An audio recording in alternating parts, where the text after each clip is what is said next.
ዛሬ እንግዲህ ይዘንላችሁ የመጣ ነው ስለ ሌላ ነው። እንግዲህ ሌላ ውድና የተከበራችሁ የቻናል ቤተሰቦቻችን እንግዲህ ዛሬ ይዘንላችሁ የመጣ ነው ሌላን ታውቃታላችሁ።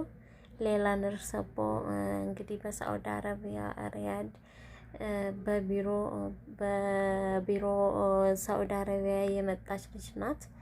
ጠለብ ሆና እየሰራች እያለች እንግዲህ ልጃቸውን የአረብ ልጅ ገለሻል በሚል እስር ቤት የገባች ልጅ ናት። ከ13 ዓመት በላይ የታሰረች ልጅ ናት። ሐኪም ቤት ማለት ነው። ብዙ ጊዜ እድሜዋን በእስር ቤት አሳልፋለች። እንግዲህ በሰው ሀገር ላይ እስር ቤት ያውም በሳዑዲ አረቢያ እስር ቤት በጣም ከባድ ነው። ዘመድ ወገን ጠያቂ በሌለበት ሀገር ላይ ሴት ልጅ ናት። እስካሁን ድረስ ይሄን ተቋቁማ ታስራ አሁን ወደ የሞት ፍርድ ተፈርዶባት ወይም ደግሞ በሳዑዲ አረቢያ 50 ሚሊዮን ሪያል ወይም እንዴት ነበረ ጋይስ? በሳዑዲ አረቢያ እንግዲህ 50 ሚሊዮን ሪያል ተሰብስቦ ህይወቷ ሊታደግ ተችሏል ማለት ነው። እኔ የሚገርም ነው። መቼም የኢትዮጵያ ሕዝብ ልጅቱ ላይ ኢንቨስት ነው ያደረገው ማለት ይቻላል። ምክንያቱም ይሄ ብር ቀላል ብር አይደለም። ነገር ግን ሰው የሆነ ትንሽ ብር እንኳ ተጠይቆ በማይዋጣበት የእሷ ግን የኢትዮጵያ ሕዝብ ነይቶላት የሳዑዲ አረቢያ 50 ሚሊዮን ሪያል ተሰብስቦ የሞት ፍርዷ እንዲቀየርላት አስደርገውላት ነበረ። ይሄም ከተደረገ በጣም ጊዜ ቆይቷል። ይሄንንም በማድረግ የተረባረቡት እነ ተስፍሽ ሀረርጌው እና አቧሚራ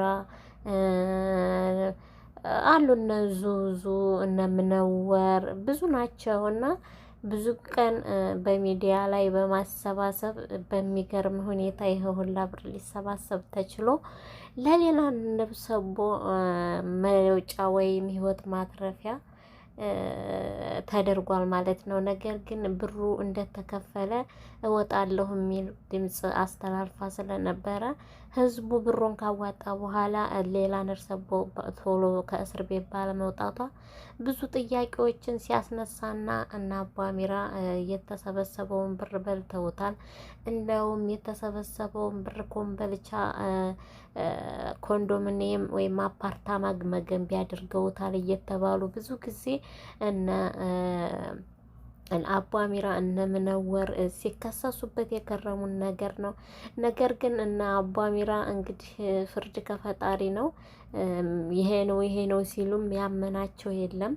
እኛ ብሩን ከፍለናል፣ ብሩ ተከፍሏል፣ ለምን እንዳልወጣች አናቅም እያሉ 3 አመት ምናምን ገደማ ድረስ ያው አልወጣችም ነበረ።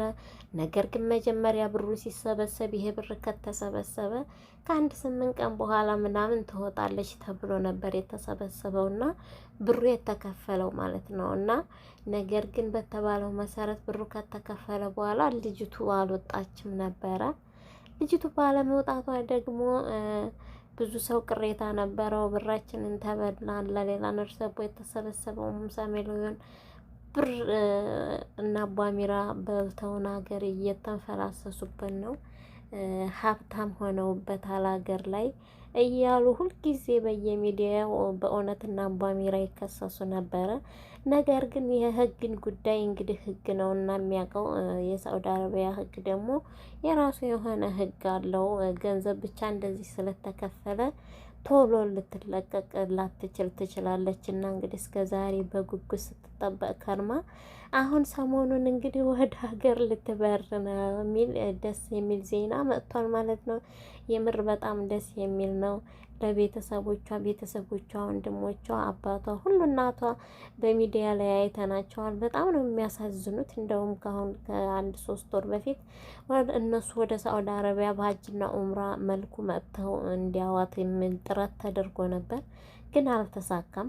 እና ያም ሆኖ ያ ማለት ነው ሌላ ደርሰው ህዝብ የለፋበት ገንዘብም እንዲሁ ውስጥ ቀርቶ ልጅቷ በሳዑዲ አረቢያ አንገቷ ሳይቀላ ማለት ነው ወደ ሀገሯ በህይወት ልትገባ ችላለች።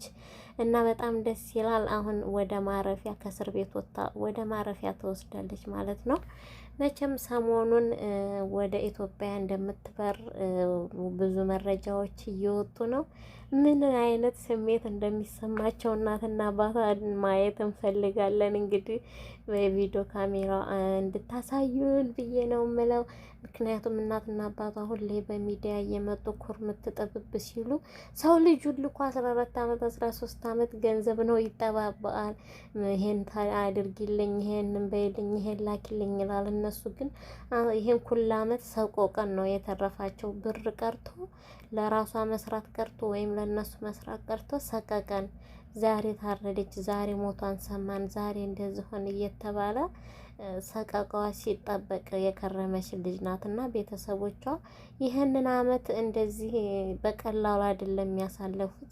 ልጅቱ በሳዑዲ አረቢያ ቴሌቪዥን ጣቢያ ሁላ እንዴት እንደገደለቻት እና ለምን እንደገደለቻት ምናምን ሁላ ስትጠየቅ እየተናገረች በቪዲዮ ተስተላልፋ ነበር እና ቤተሰቦቿ በጣም በሚከብድ ሁኔታ ውስጥ ነው ያለሁት። ግን ለሰው ልጅ መኖር በጤና መኖር ያለ መሞትን የመሰለ ነገር የለም። ይኸው እንግዲህ ሰሞኑን ሊገናኙ ነው። እውነት ሁለተኛ ተወልዳ ህዝብ እንደሰጣቸው ነው የሚቆጠረው ማለት ነው።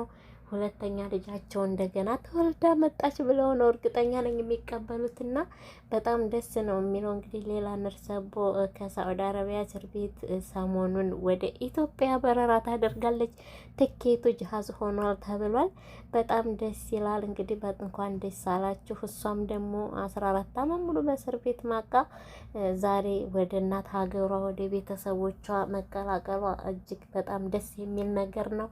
ፈጣሪ እንኳን ለዛ በቃሽ። በራት የምር በጣም በራችሁ። እናመሰግናለን።